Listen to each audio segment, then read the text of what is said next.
Ayan, let's cook. Walang mga ingredients, pork belly, marinated, mushroom, spices, cardamom, ayan, star anise, cinnamon, cloves, and black pepper, egg, bean curd, pak tofu, and garlic, stir-fry the garlic, spices, mushroom. Let's put the spices powder, stir fry, then put marinated pork belly,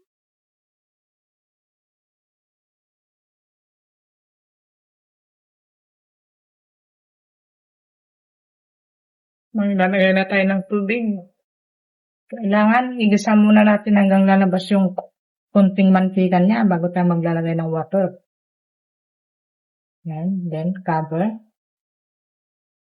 Pakuluin natin hanggang lumambot. Nalagay na natin yung ating boiled egg.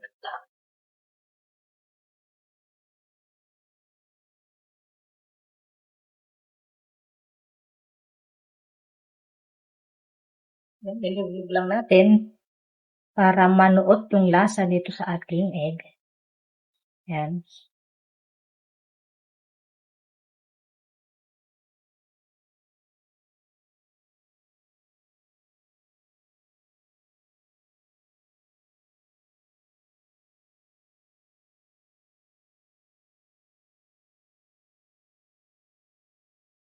And then, palambutin na natin, saka natin ilagay yung ating pak tofu at egg.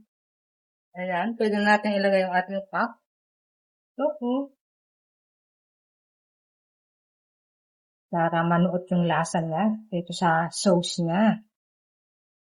At ang ating bean curd. Ayan.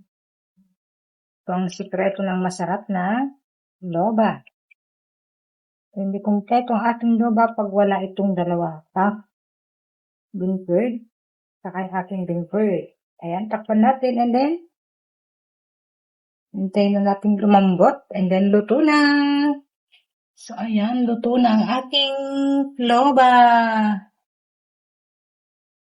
Ayan guys, yummy, yummy. Best for porridge, plain porridge.